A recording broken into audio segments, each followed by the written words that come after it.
కొంతమంది స్టూడెంట్స్ మా దగ్గరికి వచ్చి మా ఫ్రెండ్స్ ఈ యూనివర్సిటీ చదువుతున్నారు, మేము కూడా అదే యూనివర్సిటీకి వెళ్తామని చెప్పేసి ఆ యూనివర్సిటీలో అడ్మిషన్ తెచ్చుకొని అదే యూనివర్సిటీకి వెళ్ళిన తర్వాత యూనివర్సిటీ నచ్చకనో లేదా ఆ ప్లేస్ నచ్చకనో వాళ్ళు మళ్ళీ మాకే కాల్ బ్యాక్ చేసి మాకు యూనివర్సిటీ నచ్చట్లేదు లేదా ప్లేస్ నచ్చట్లేదు అని చెప్పేసి ఏదైనా యూనివర్సిటీకి ట్రాన్స్ఫర్ చేయండి అని చెప్పేసి మమ్మల్ని హెల్ప్ అడుగుతున్నారు.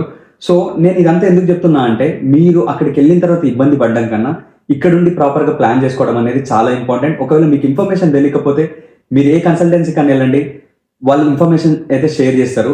అండ్ ఇంకొకటి మెయిన్గా గుర్తుపెట్టుకోవాల్సింది, మీరు బేసిక్ ఇన్ఫర్మేషన్ తెలుసుకోవాలి. మీరు ఏ కంట్రీకి వెళ్తున్నారు, మీరు ఎక్కడ మాస్టర్స్ చేయాలనుకుంటున్నారు, ఆ కంట్రీ గురించి, ఆ స్టేట్ గురించి, యూనివర్సిటీ గురించి అండ్ యూనివర్సిటీ ఫీ స్ట్రక్చర్ గురించి చాలా క్లియర్గా తెలుసుకోవడానికి అయితే ట్రై చేయండి. అండ్ ఒకవేళ మీరు మొత్తం టైం ఇన్వెస్ట్ చేయలేకపోతున్నారు, బేసిక్ ఇన్ఫర్మేషన్ అయినా తెలుసుకోవడానికి అయితే ట్రై చేయండి. సో మీకు ఒకవేళ ఈ కన్ఫ్యూజన్ స్టేట్ ఆఫ్ మైండ్తో ఉంటే మేమైతే మీకైతే హెల్ప్ అయితే చేస్తాం.